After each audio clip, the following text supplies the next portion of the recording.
Smashi Business Show. I'm Ward Ahmed. And I'm Abdul Majid. And we are live from Step Dubai today. The weather is so lovely. I'm not even joking, but every single time that I look, somebody's like holding a coffee cup. There's so many businesses here. Keepers, Ocean, Smashi Business is here. Like I truly cannot like describe the energy that's here. Everyone is smiling. Everyone has a big smile on their face. I think last night everyone got through a scare that maybe there's rains or anything will happen. But it's quite breezy, windy, and the best part is there's fountains on the sides. They're like small rivers. You can smell the fresh air and the green grass and everything. It feels really nice to be here. And we got a really nice back set and everything this time. And you know, me and Majid are so excited after the show is going to end because there's going to be a keynote by Ali Al-Mazrouri, the Minister of State for Entrepreneurship. So that's going to be really exciting to hear what she says, because I don't know if you know this, but basically as the Minister you know, of Entrepreneurship, she basically works for the Ministry of Economy, and you know, she works very closely with His Highness Sheikh Mohammed, His Highness Sheikh Hamdan. So it's going to be really interesting to see her perspective. And by the way, you know what I discovered? She actually has a lot of businesses. So she actually developed something called Food Stirs. There's also Just Falafel. So she herself, Alia, she's an entrepreneur. So that's why I'm really excited to hear her speech. In UAE, that's the good part. They make a minister who knows what they're doing. That's the craziest best part. Just some partners, we were talking about it. We have Hub 71 here, In5, all of them are startup incubators. Like you can go set up your startup there.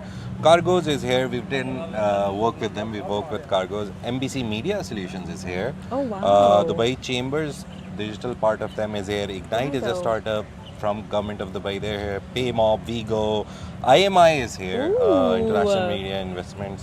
Sky News is here. The National is here. CNN Business is here. Our competitors, we'll beat them for sure. Because IMI is here today. Yeah, we'll beat them with a lot of great content. Don't worry. Minitech is here. UDrive is here. Rove, Print, Souk. There's a long list. You can go to Step website and see but you know what's happening. What I'm also noticing, it's that like even with the food, there are specific stalls that are literally at every single summit. Like for example, Mazen Kanan's House of Pops. It's always there. It's here today. It's here everywhere. You know, even like yesterday when I was at University of Birmingham, Dubai, they had a stand there. Like how have they managed to scale into every single location? I almost find it creepy, Majid. That's the interesting part about House of Pops. I've eaten like 2 or 3 flavors of their ice cream. To be honest, they're not like 20 or 10, life-changing, as Word said very nicely put.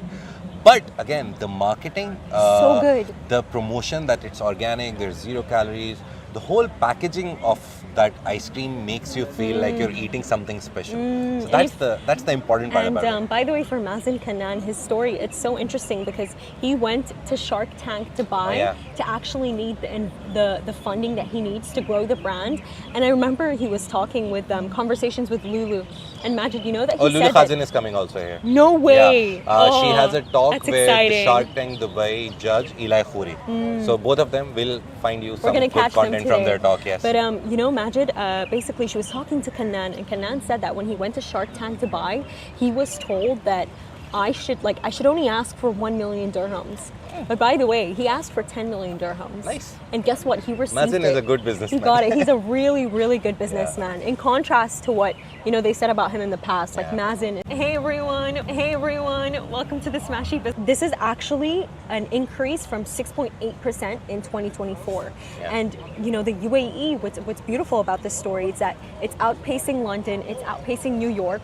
However, I know that this is not happy news for all of us. I know that rent is literally the largest expense for everyone in this country. Really, it is. The funny thing is still that this civils list, it had a very nice comparison. First of all, obviously 9.9% best increase predicted in 2025. But when I saw the list of per square meter, Dubai was on 14th spot. So even now with this much increase, Dubai's prime luxury real estate is still cheaper than a lot of cities.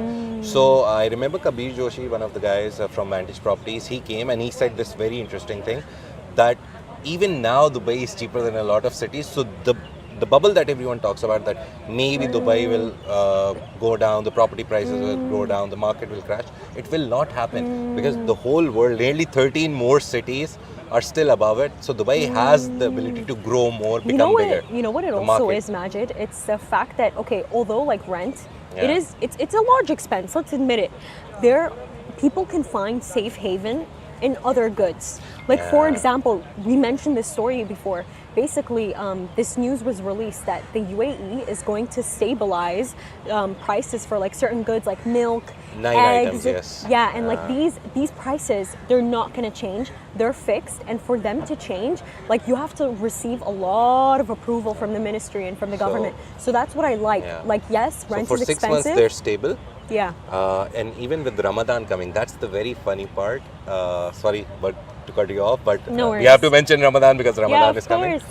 With Ramadan coming, everyone knows that as soon as demand goes up, prices go up. But in UAE, those 9 things, their prices will not go up. It's impossible to raise their prices. So imagine, okay. that's the kind of like humanitarian government that we have, that we Exactly. think about the common consumer, the normal people. Yeah, first of of all. course. So I feel that there's a safe haven for other people, Yeah. in spite of the fact that rent prices are going up. That's a natural process, and I feel like it's just going to keep happening Yeah. because, like, you know, like Majid, as like a person, as you're growing up, of course you compare the prices of what you used to pay for 5 years Yeah. ago to now. You know, even when I go to the groceries, by the way, the amount has increased for what I need, and it's normal. Secondly, for our second topic of the day. Honestly, you know, this one's a big one for me because I love Saudi Arabia's public investment fund. It's a lovely fund, so much so that America wants their own. Yeah. They want to be just as rich as them. So the news here is that SURJ Sports Investment, a Saudi public investment fund company, has actually secured minority stake in DAZN, the global sports entertainment leader. Now, if we know Saudi Arabia, and we know it's been recently happening where, you know, they've pitched all these great players like Ronaldo, Benzema, Neymar. They brought them over for a lot of money. Al Hilal lost $100 million on Neymar for just playing 42 minutes.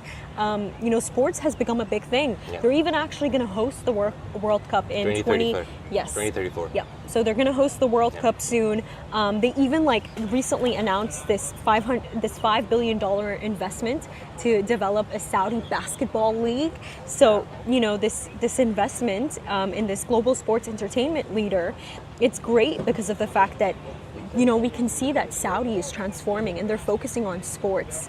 And this deal, mainly, this was reported like last year in the mid. It's been happening that this will happen, this will happen, this will happen. It didn't happen. Then PIF actually sent out a statement in October last year that, oh no, we're not talking about it. There's no discussions. So they denied it clearly.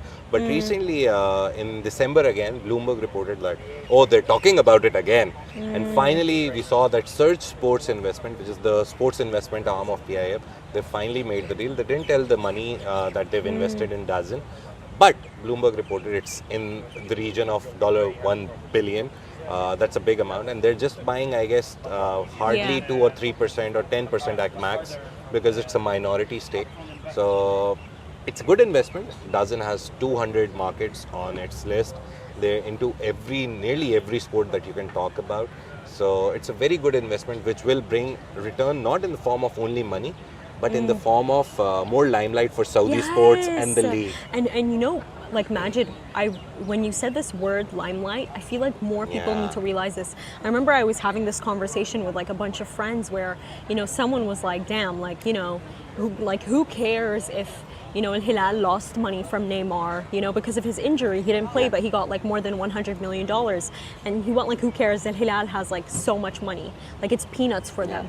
And then, you know, someone else jumped in and they were like, it doesn't matter that they have so much money. It's about that limelight. Yeah. You know, like Saudi, I feel like it's truly becoming such a like a center for sports, and people see its importance now more and more. And by the way, more companies are moving to Saudi Arabia. Remember that rule that basically came out that if you're a company and you want to operate in Saudi Arabia, you need your own regional headquarters. If you want government contracts, so you have to have an office in Saudi Arabia now, a regional headquarters. Yeah. So let's see.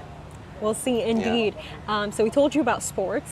We told you about rent prices. Finally, of course, we always have to tell you about artificial intelligence. So Elon Musk has finally unveiled Grok 3.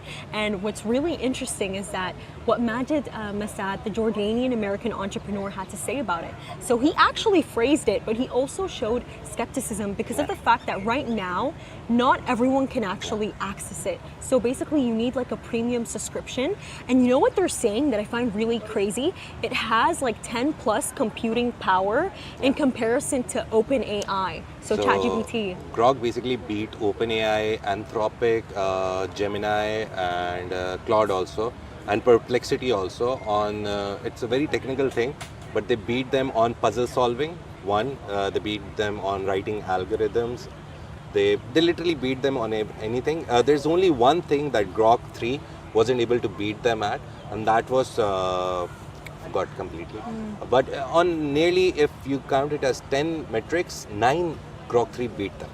So it's like the best AI according to Elon Musk, his words, that this is the best AI. Of course, right he's now. going to phrase his own self. It's his own company. And they sat for like 1 hour and did the whole live demo of it. The only thing that they're focusing now, they have to improve, is the voice feature, which they said they'll launch in a month or two. So OpenAI has a voice feature. ChatGPT has a voice feature. You can talk to it. You know what's also really cool is that Amjad Masad himself, he has this software and it's called Replit. And the reason why it's so cool is because you can actually use Replit to literally create anything. Like you can make your own ChatGPT, you can make your own games. You can make a calendar app, you can make a game for your kids. You think this game is not doing enough, they'll make another game.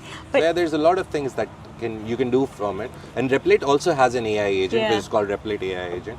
It's like ChatGPT. You just go, right, I want a software for this, and they'll give you the code and you can just run it and see the game come to life. We're going to get going now, guys, because we really want to catch up with Alia Al-Mazroui, the State Minister of Entrepreneurship, her keynote. We're really excited for it. But have a lovely day, everyone, and take care. And please, if you guys want to come meet us, please come to STEP. We're right here. We have a booth. Come say hi.